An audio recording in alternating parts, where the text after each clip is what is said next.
Naam, tuzidi kukutaarifu mtazamaji. Kumbuka unafuatilia taarifa hizi kwenye mitandao yetu yote ya kijamii. Facebook ni TV47 Kenya, kwenye mtandao wa X ni @TV47 News, nami utanipata @kilemi_Andrin. Na wakazi wa eneo la Pwani wana kila sababu ya kutabasamu baada ya gavana wa Mombasa Abdulswamad Nasir kuzindua chumba cha kisasa cha matibabu ya dharura katika hospitali kuu ya mafunzo na rufaa Pwani Makadara.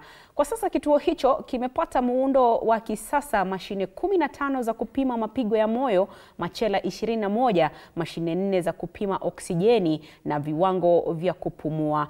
Aidha, ukarabati huo ulianza kutekelezwa Septemba mwaka jana kupitia mpango wa Adopt an ED kwa ushirikiano na Emergency Medicine Kenya Foundation.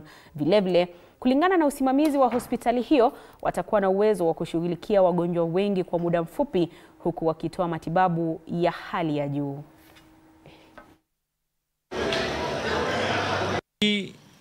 Zamani ilikuwa ni vitanda 14, sasa hivi ni vitanda 21.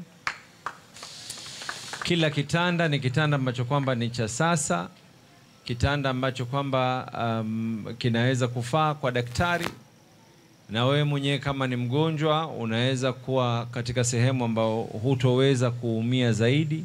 Tayari tuko na dona ambaye kwamba tunazungumza naye ni kujenga a private wing. Ile private wing ni ili wale matajiri waweze kuwalipia, pesa itumike kulipia wale maskini. Manasi, madaktari, clinical officers, wote wenye kuhitajika, na sio wa Coast General peke yake, wa Mombasa nzima wataanza kuajiriwa na serikali yao ya kaunti ya Mombasa, kwa sababu hakuna faida ya kuwa na vifaa vyote hivi kama hatuna madaktari. Pesa ambazo kwamba tunafaa kulipwa na SHA milioni takriban 200, na lao hii SHA ingelikuwa hakuna, milioni 200 na zingebidi zitoke kwa mifuko ya watu. Lao kuna matatizo ama hakuna mtoto ambaye kwamba alizaliwa akawa ni mwenye kukimbia. Lazima tuweze kulipigia pambaja jambo hili na tuende nalo. Tutaenda nalo hivyo hivyo, tutabanana hapa mpaka tuhakikishe ya kuwa iweze kufanya.